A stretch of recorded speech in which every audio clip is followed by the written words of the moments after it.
porque para enseñar hay que aprender, te ofrecemos este espacio educativo, donde conocerás más sobre conceptos, ideas y estrategias que te ayudarán a preparar tus clases.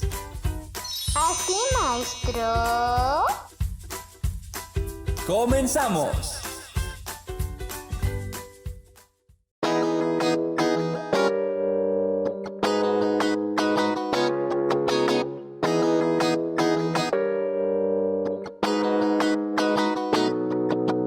Hola, hola. Los saluda desde este lado del micrófono su amigo Omar Tapia y les doy la más cordial bienvenida a todos. Muchas gracias por acompañarnos. Les cuento también que me encuentro muy feliz, estoy sumamente contento porque el día de hoy comenzamos con un nuevo proyecto. Así es, el día de hoy nace este espacio llamado ¿Así, maestro? Exacto, donde cada semana les plantearemos un tema diferente. Cada semana les vamos a compartir un tema del ámbito educativo, por lo que nuestro objetivo, nuestro lente va enfocado de manera principal a profesores, a directores, orientadores, también para estudiantes normalistas y a todos aquellos agentes de la comunidad académica que deseen entender un poco más la práctica docente.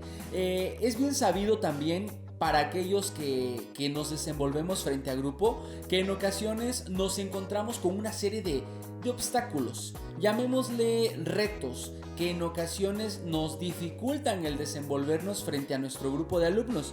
Y pensando en esas necesidades es que nace este espacio, nace de la misma experiencia. Porque cabe mencionarles que, al igual que muchos de ustedes, yo también soy profesor. Trabajo con niños del nivel primaria. He estado con pequeños de 6 a 12 años, de primero a sexto, y también me encuentro con chicos del nivel medio superior.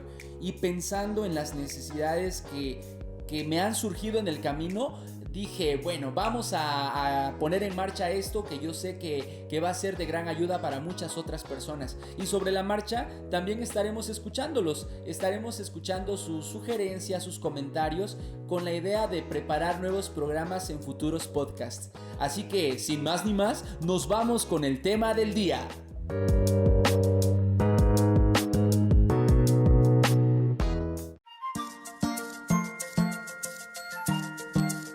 El tema del día es los planes y programas de estudio. Muy bien, muy bien. Acabamos de escuchar el tema que estaremos trabajando a lo largo de este podcast, así que para poder entenderlo mucho mejor, les plantearé 3 preguntas. Pongan atención.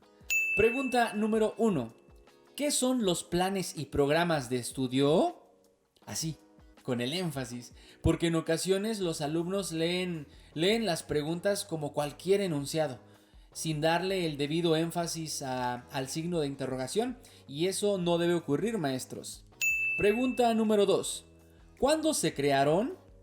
Pregunta número 3. ¿Cada cuánto se renuevan?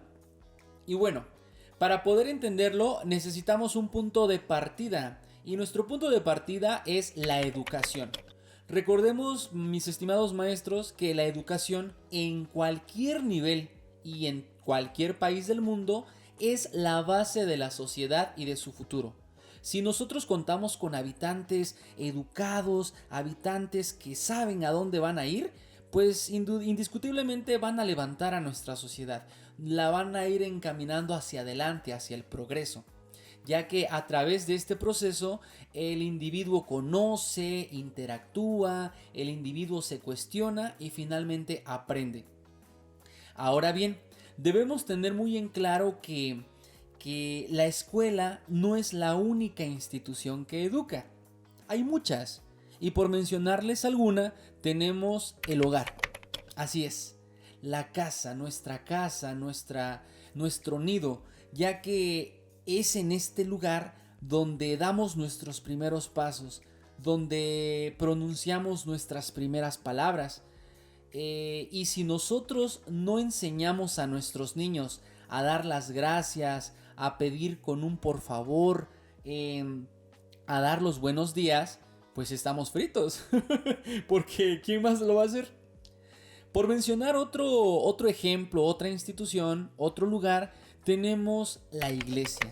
La iglesia y los espacios religiosos son lugares donde los niños, mencionamos a los niños, estudian la Biblia, leen, cantan, y es una forma de educación muy aceptada, muy válida. Y un tercer ejemplo, lamentablemente más desafortunado, es la calle. Así es, maestros. La calle es, a mi parecer, el lugar más crudo en el cual los niños aprenden. Porque gran parte de los niños que habitan en las calles, que duermen en las alcantarillas o se encuentran debajo de los puentes, son niños huérfanos. Niños que no cuentan con una figura adulta que los proteja, que los cuide, que los quiera de manera desinteresada.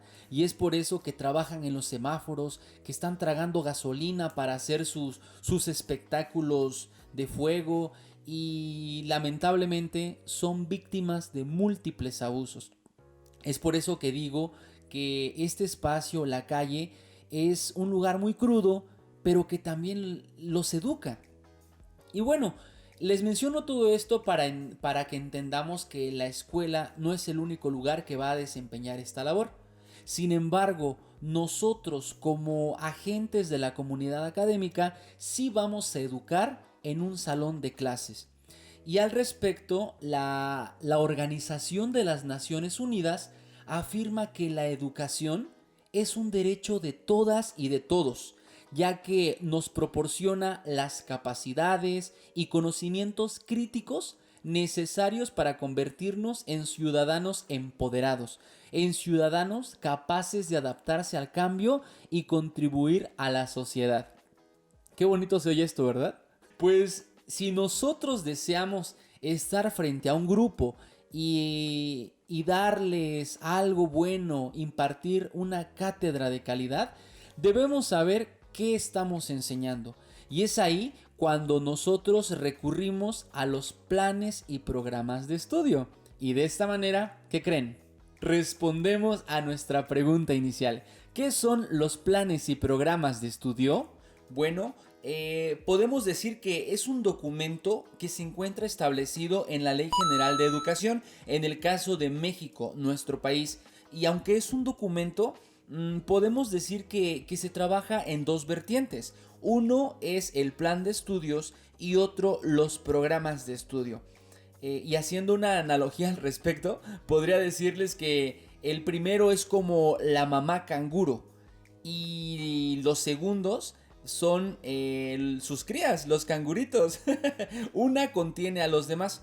Ahora bien, el plan de estudios nos plantea el tipo de individuo que se pretende formar, el tipo de persona que predominará en nuestra sociedad. Por lo tanto, en este documento se establece un perfil de egreso. Es decir, se describe de manera detallada los rasgos que los estudiantes lograrán progresivamente. Además de especificarte también los ámbitos de estudio y sobre todo, maestros, en este apartado, digámoslo así, se menciona la filosofía que orienta a la Secretaría de Educación Nacional.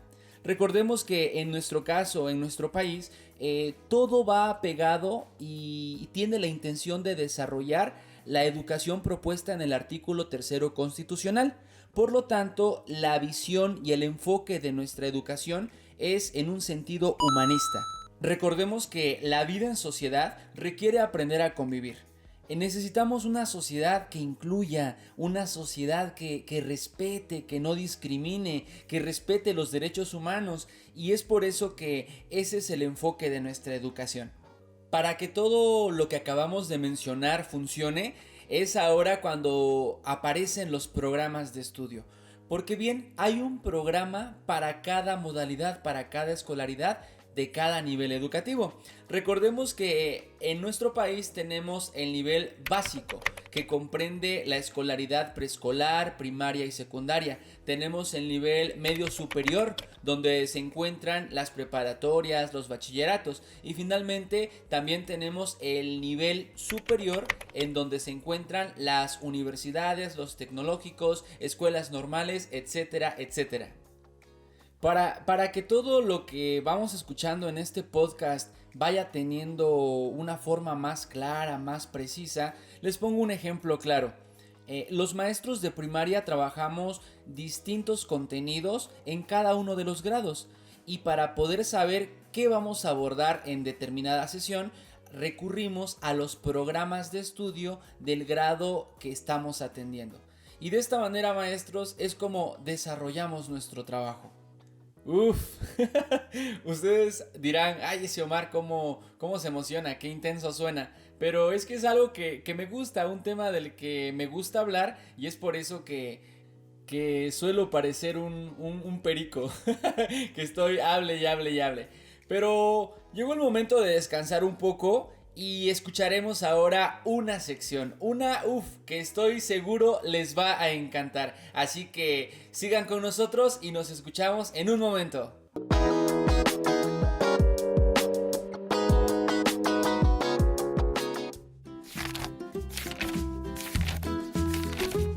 Porque la lectura es maravillosa. Toma un libro y lee conmigo.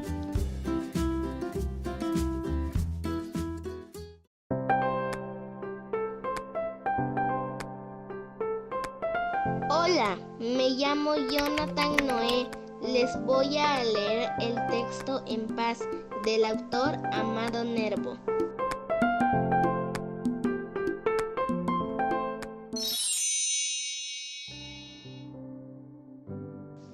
En paz, amado Nervo, muy cerca de mi ocaso. Yo te bendigo, vida, porque nunca me diste ni esperanza fallida, ni trabajos injustos, ni pena inmerecida, porque veo el final de mi rudo camino, que yo fui el arquitecto de mi propio destino, que si extraje las mieles o la hiel de las cosas, fue porque en ellas puse hiel o mieles sabrosas. Cuando planté rosales, coseché siempre rosas. Cierto, a mis lozanías va a seguir el invierno, mas tú no me dijiste que mayo fuese eterno. Hallé sin dudar largas noches de mis penas, mas no prometiste tan solo noches buenas. Y en cambio tuve algunas santamente serenas. Amé, fui amado, el sol acarició mi faz. Vida, nada me debes, vida, estamos en paz.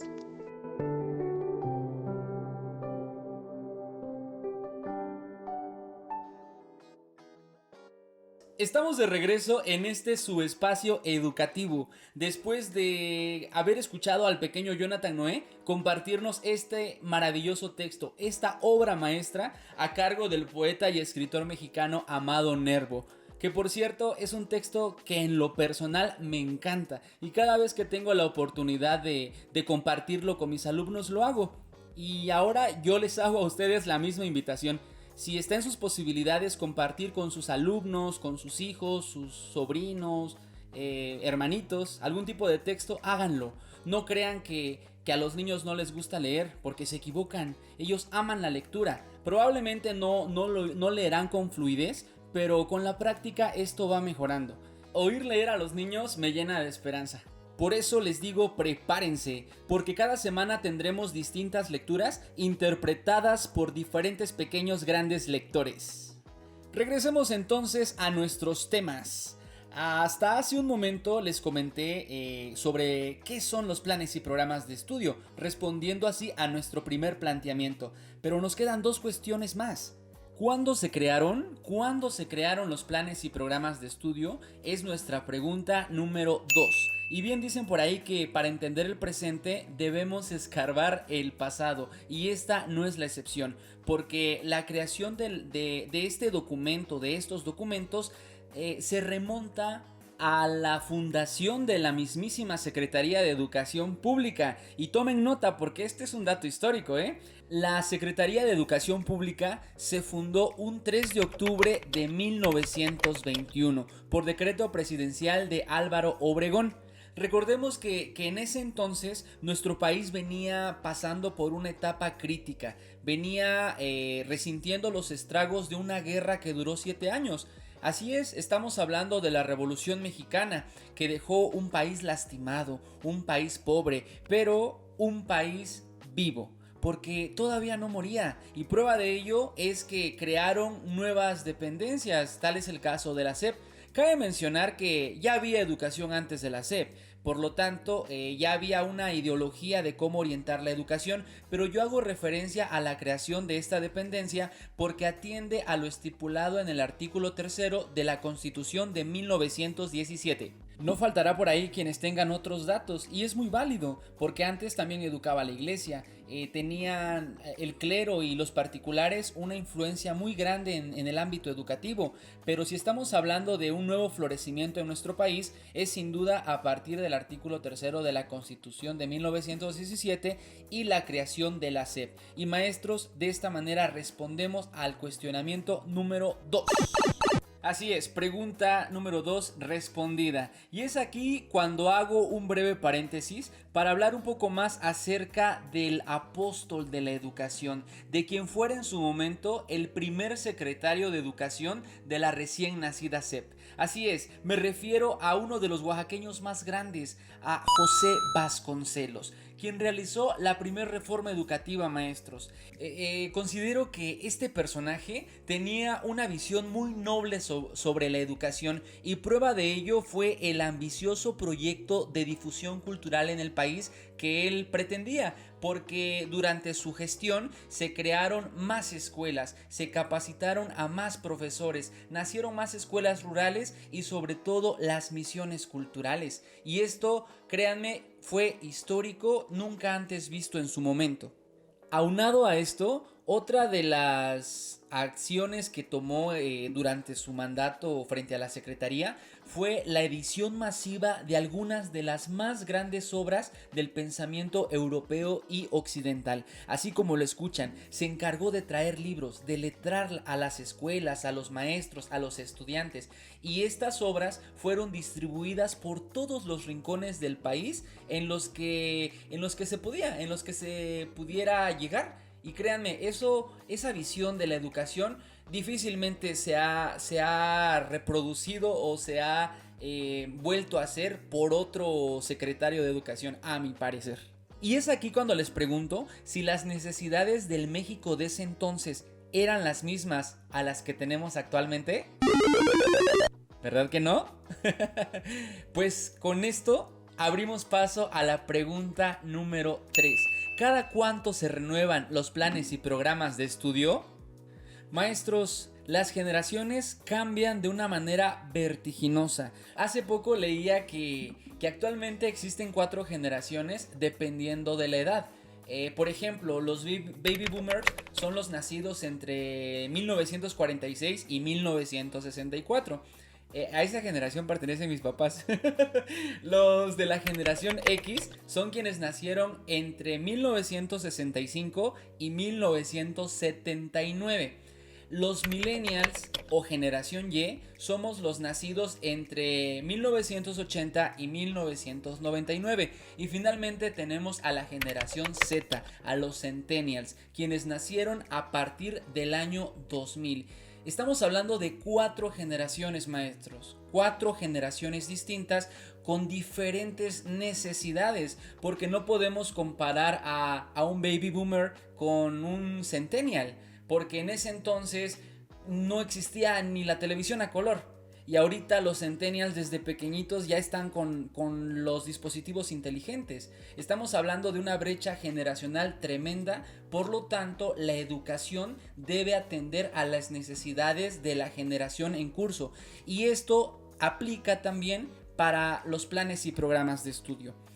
Es imposible pensar que un documento como estos tendrá una vigencia longeva, porque no es así. De hecho, se espera que lo estipulado en un plan, en un programa, tenga una visión al futuro a 20 o 30 años.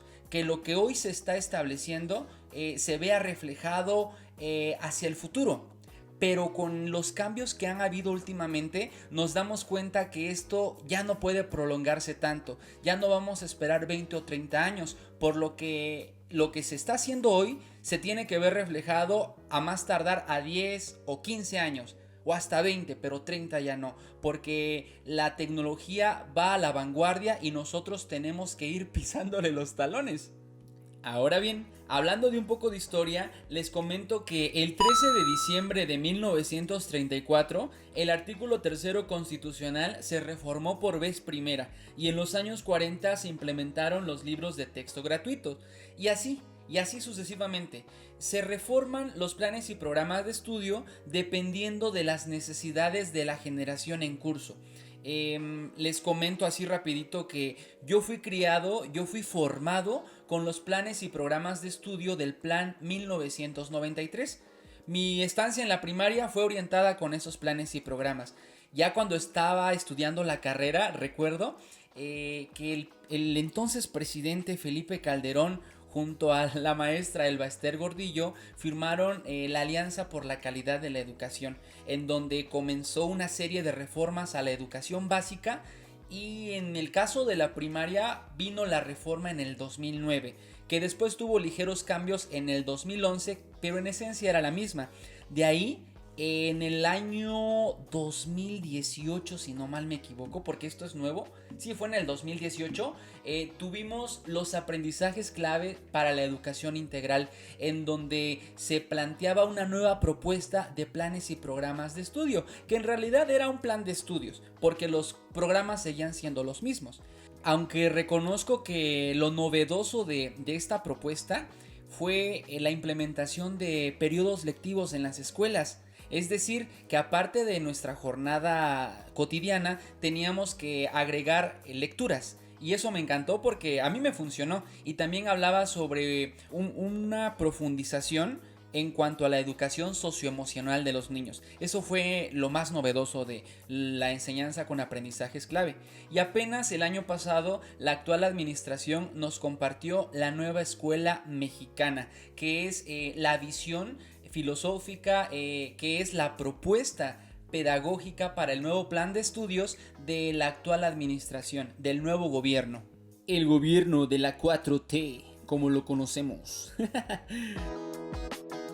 Y bien, de esta manera llegamos al final de nuestro primer programa. Muchas gracias a todos por acompañarnos, por escucharnos. Esperamos que las preguntas que planteamos hayan sido bien expuestas y que hayan entendido el punto que deseábamos compartir. De cualquier forma, estamos abiertos a sus comentarios, sus sugerencias, porque de esa manera seguiremos creciendo, podremos ofrecerles algo cada vez mejor. Mientras tanto, se despide de este lado del micrófono su amigo Omar Tapia, deseándoles una excelente semana y nos vemos a la próxima. Adiós.